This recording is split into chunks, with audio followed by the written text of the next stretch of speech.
कि एक शिप पे जो कार्गो लोड हो रहा है, ठीक है, कार्गो लोड हो रहा है, तो वो लोडिंग का काम किसका है? शिप जो है वो एक डेंजरस एनवायरमेंट में रहता है, ठीक है, समुंदर बहुत डेंजर है, ठीक है, कभी भी कुछ भी हो सकता है। तो थर्ड ऑफिसर का क्या काम है भाई? थर्ड ऑफिसर तो फिर नल्ला रह जाएगा, तो ऐसा नहीं होता है। सभी ऑफिसर्स को एक इक्विपमेंट के बारे में अच्छे से डिटेल में पता होना चाहिए।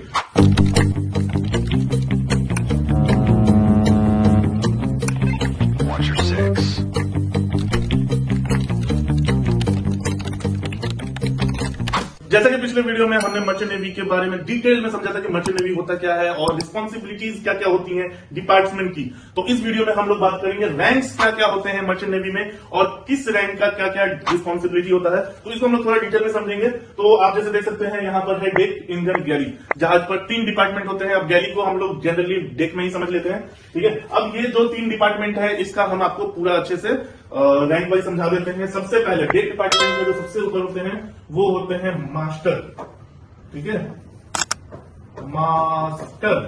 मास्टर जो होता है overall incharge of the ship, मतलब शिप पूरा जो शिप का जो कमांड है वो मास्टर के हाथ में है। तो master is the overall incharge of the ship. कोई भी कुछ भी बोले मास्टर का ऑर्डर लास्ट रहेगा, ठीक है। उसके बाद से आते हैं हमारे चीफ ऑफिसर। चीफ ऑफिसर का क्या है कि चीफ ऑफिसर जो है ये डेक डिपार्टमेंट, जो डेक डिपार्टमेंट है ना उनका इंचार्ज है।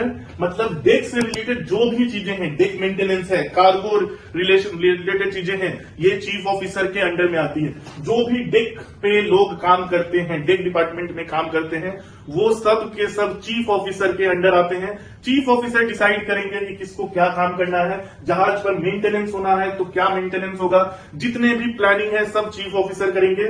उसके बाद से सेफ्टी ऑफिसर, चीफ ऑफिसर, एक चीज याद रखिए, third officer is not a safety officer, ठीक है। सेफ्टी के आइटम्स का मेंटेनेंस करता है चीफ ऑफिसर के अंडर में, ठीक है। तो chief officer is safety officer, chief officer is security officer, ठीक है। जहाज पर मेंटेनेंस का काम chief officer, cargo officer chief officer, cargo related जो भी चीजें होती हैं वो सारी चीजें चीफ ऑफिसर के अंडर आती हैं। तो ये चीज हमेशा याद रखिए कि चीफ ऑफिसर का रिस्पॉन्सिबिलिटी क्या है, ठीक है।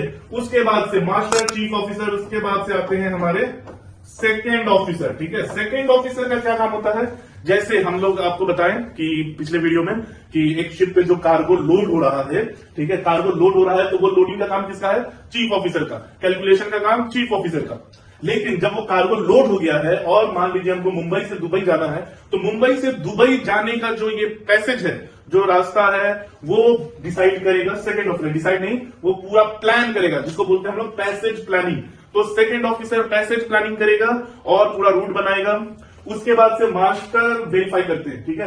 ऐसा नहीं है कि सेकंड ऑफिसर बना दिया तो हम लोग उस रास्ते पे चल जाएंगे, ऐसा नहीं होता है। मास्टर विल वेरीफाई कि हाँ रास्ता सही है कि नहीं। फिर बाकी duty officers like chief officer भी इसको वेरीफाई करेंगे, थर्ड ऑफिसर भी वेरीफाई करेंगे। सबका रिस्पॉन्सिबिलिटी है वेरीफाई करना। इसीलिए जब पैसेज प्लान बनता है तो एक मीटिंग होती है, मीटिंग में सारा कुछ डिसाइड होता है कि हम लोग कैसे कैसे जाएंगे, क्या क्या चीजें हैं। उसके बाद से पूरा पैसेज प्लान सारे ऑफिसर्स पढ़ते हैं, देखते हैं, उसको क्रॉस चेक करते हैं। कुछ गलती होता है तो बताते हैं, नहीं तो फिर लास्ट में सबका साइन होता है। मतलब कि अगर पैसेज प्लान की वजह से कुछ गड़बड़ होता है तो सिर्फ सेकंड ऑफिसर नहीं, सारे ऑफिसर्स जेल जाएंगे, ठीक है। तो सबकी रिस्पॉन्सिबिलिटी होती है, लेकिन ये काम करता कौन है? Second officer. ब्रिज इक्विपमेंट्स जितने भी हैं, ठीक है, वो सारे इक्विपमेंट का मेंटेनेंस सेकंड ऑफिसर। आप पूछोगे ब्रिज इक्विपमेंट क्या होता है, तो जो भी इक्विपमेंट जो जहाज चलाने के लिए हम लोग यूज करते हैं वो होता है ब्रिज इक्विपमेंट, तो सेकंड ऑफिसर मेंटेनेंस करता है। अब जब इतने दिन हम लोगों को समुद्र में रहना है तो जाहिर सी बात है कभी ना कभी किसी का तबियत खराब होगा, कुछ प्रॉब्लम्स आएंगी, तो जहाज पर होता है हॉस्पिटल। तो उस हॉस्पिटल का जो भी देखभाल है, जो भी मेडिसिन है, वो सबका रिस्पॉन्सिबिलिटी होता है सेकंड ऑफिसर का। अब जब बोल रहे हो कि जहाज पे कार्गो लोड करने का काम तो चीफ ऑफिसर का हो गया, जहाज एक जगह से दूसरे जगह ले जाने का काम तो सेकंड ऑफिसर का हो गया, तो फिर ये थर्ड ऑफिसर का क्या काम है भाई? थर्ड ऑफिसर तो फिर नल्ला रह जाएगा, तो ऐसा नहीं होता है।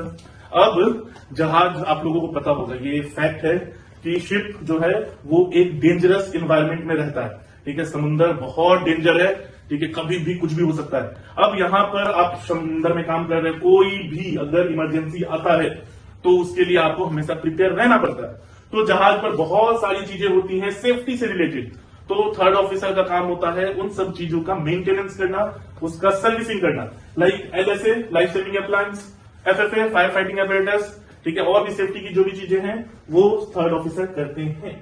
इसके अलावा हम लोग किसी भी पोर्ट पर जाते हैं, किसी भी पोर्ट पे जाएंगे तो वहां पे बहुत सारे डॉक्यूमेंटेशन होते हैं, बहुत लंबा फॉर्मेलिटीज होता है, वो सभी चीजें पूरी करनी होती हैं। तो वो चीज क्या होता है, कैप्टन को पूरा करना होता है। ठीक है, बहुत सारे पेपर वर्क होंगे, क्रू के डिटेल्स जाएंगे, तो ये सारा काम कैप्टन के लिए होता है। लेकिन थर्ड ऑफिसर क्या करते हैं, थर्ड ऑफिसर ये चीज कंप्लीट करके मास्टर को देते हैं, क्योंकि मास्टर के पास इतना टाइम नहीं है कि वो बैठ के सारे डॉक्यूमेंटेशन कोर्ट पेपर्स करते रहें। इसके लिए वो हेल्प लेते हैं थर्ड ऑफिसर की। मास्टर का बहुत ऐसा काम होता है जिसके लिए उनको हेल्प चाहिए होता है, तो इस केस में थर्ड ऑफिसर क्या करते हैं, मास्टर की हेल्प करते हैं।